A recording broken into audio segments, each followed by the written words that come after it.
آپ کو معلوم ہے حضور پاک صلی اللہ علیہ وسلم کے پاس ایک جماعت آئی، انہوں نے پوچھا کہ حضور ہمیں کچھ حکم دے دیں، ہم باہر سے آتے ہیں، بیچ میں ہمارے اور آپ کے ایک دوسرا دشمن قبیلہ ہے، ہم آ نہیں سکتے ہر بار، بس وہ 4 مہینے ہیں جس میں جنگ حرام ہے، اس میں ہم آتے ہیں آپ کے پاس۔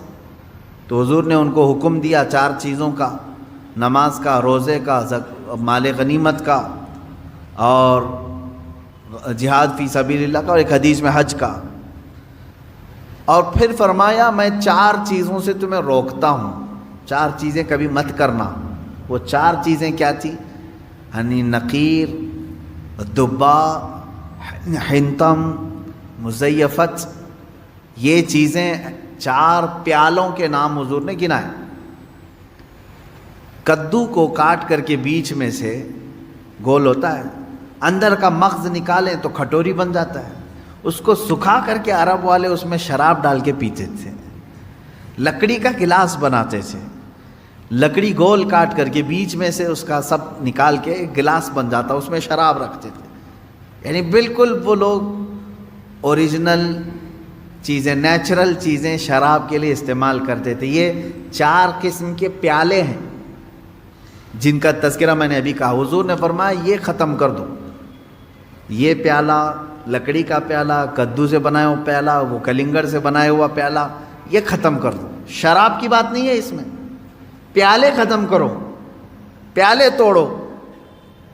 گئے انہوں نے پیالے توڑ دیے۔ اس میں حکمت کیا ہے؟ محدثین فرماتے ہیں شراب تو چھوڑنا ہی تھا انہیں، لیکن وہ پیالے نہیں رکھنا ہے جس میں شراب پیتے تھے۔ وجہ یہ ہے کہ جب جب پیالہ دیکھیں گے وہ شراب یاد آئے گی، اس میں ایسا پیتے تھے ہم۔ یہ اسلام ہے جو جڑ کو ختم کرنا چاہتا ہے۔ آپ ظاہر سی بات ہے اس بچھڑے کو تو ختم کیا گیا، مار دیا گیا، لیکن حکم آیا کہ اس کا تصور بھی نہ آئے۔ ان کے دلوں میں وہ رچ بس گیا تھا بچھڑا، جب دیکھو وہ بچڑے کا ہی تذکرہ کرتے تھے۔ اب اس طرح کے جو گمراہیاں آج تک لوگوں کے دلوں میں ہیں انہیں ختم کریں۔ تو گمراہی کی یادیں نکالنا یہ بہت اہم کام ہے۔ مثال کے طور پر برسوں پہلے آپ کوئی غلط کام کر رہے تھے، اب چھوڑ کر کے توبہ کر کے آ چکے ہیں، تو اب یہاں سب سے بڑا کام یہ ہوتا ہے کہ اس کا دماغ میں خیال بھی نہ آئے، اس کے لیے ٹائم لگتا ہے۔ تو جب تک وہ پورا نہیں نکالو گے آپ ایمان کے کمال کے درجے کو نہیں پہنچو گے۔ پہلے کچھ لوگ کچھ عمل کرتے تھے جو ناجائز و حرام تھا گھروں میں، ہم نے تنبیہ کی، تلقین کی کہ یہ ناجائز ہے، حرام ہے، نہ کریں۔ چھوڑ تو دیا انہوں نے، لیکن جب جب وہ اوکیشن آتے ہیں تب تب پھر سے ان کی یاد آتی ہے۔ اب اس کی مثال آپ کو میں بتاؤں، شروع کی بات ہے کہ محرم کے زمانے میں پنجے اٹھا کر کے ناچنے کی عادت اکثر لوگوں کو تھی، بہت سارے لوگ۔ ایک طرح سے اس میں عبادت کا تصور نہیں تھا لوگوں کو، بس یہ کہ انٹرٹینمنٹ کرنا ہے، کیونکہ عبادت اس طرح سے روڈ اور گلیوں میں ناچ کر کے تو ہوتی نہیں۔ نہ وہ امام حسین کو راضی کرنے کا مسئلہ ہے، نہ رب تبارک و تعالیٰ کی بارگاہ میں کچھ پیش کرنے کا مسئلہ ہے۔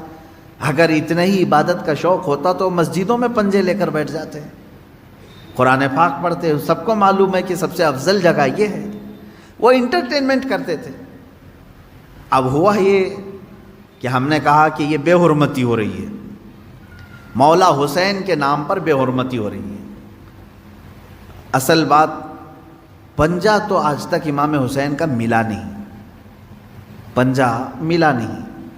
حضرت عباس علمبردار کے پنجے کٹے تھے یہ سنا ہے، روایات بھی، لیکن اس کی شبیہ، اس سے ملتی جلتی تصویر کچھ ملی نہیں۔ اب رہی بات تعزیہ کا مسئلہ، تعزیہ جو ہے اس کا مسئلہ مختلف بھی ہے، اتنا میں بتاؤں گا، کنفیوز نہیں ہونا۔ تعزیہ کو شرائط کے ساتھ اگر بٹھایا جائے تو جائز ہے، لیکن وہ شرائط پورے کرتے نہیں لوگ، اور ہم نے اگر اتنا ہی شوشہ کھول دیا تو بڑے بڑے دروازے لوگ کھول دیں گے۔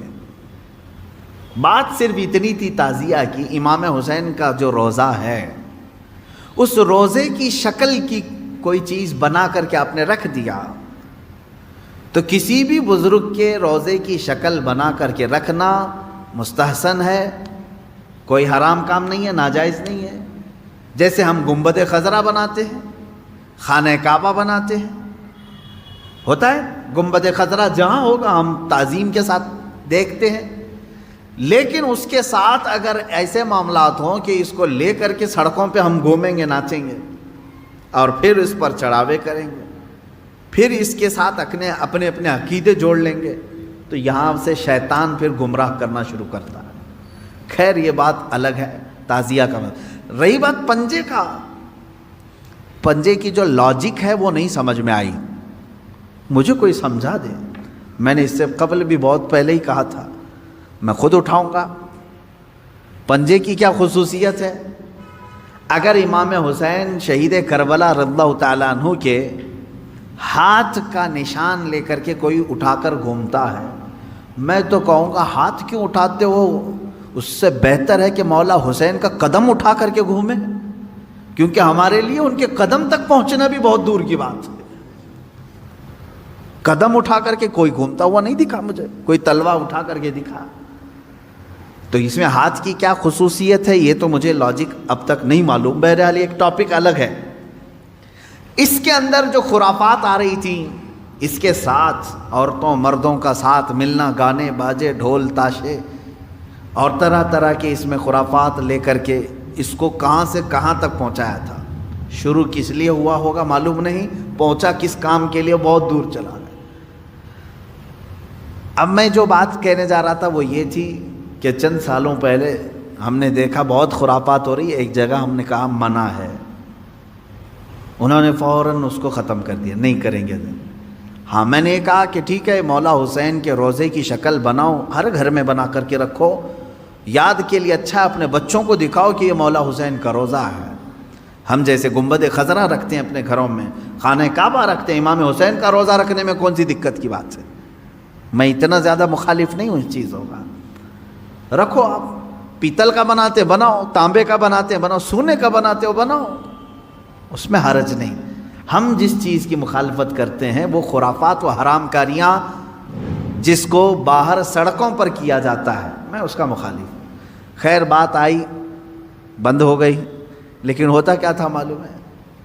چند دنوں کے بعد دوسرا محرم آیا تو گھر والے کہتے ہیں کہ حضرت وہ تو بند ہیں لیکن بچے ویسے ہی ناچ رہے ہیں، ہاتھ ایسے لمبے کر کے خود پنجہ بن گئے ہیں اور ناچ رہے ہیں.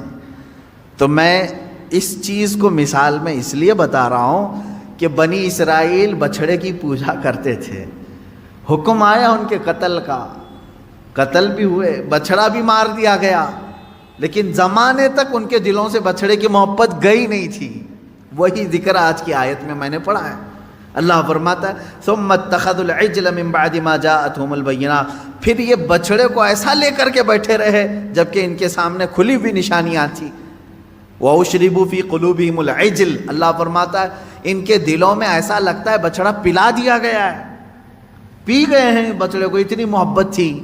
جبکہ روشن آیتیں اور دلیلیں دیکھی. تو خلاصہ یہ ہے میرے عزیزو، کہنے کا مطلب کہ بعض چیزیں گمراہیاں ایسی ہیں جن کو چھوڑنے کے بعد بھی وہ کچوکے لگاتی رہتی ہیں.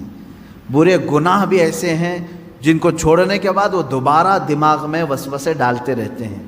ان کاموں کو حتمی طور پر اپنے تصور میں بھی نہ آئے. اعوذ باللہ من شر الشیطان الرجیم کثرت سے پڑھیں. اعوذ باللہ من شر الشیطان الرجیم، من شر الشیطان الرجیم. اے اللہ میں پناہ مانگتا ہوں تیری مردود شیطان کی ان شرارتوں سے جو میرے دماغ میں ڈال رہا ہے. تو یہ اسی کی طرف سے ہوتی ہیں، وہ پرانے راستے پر لے جانا چاہتا ہے، گمراہی کی طرف لانا چاہتا ہے.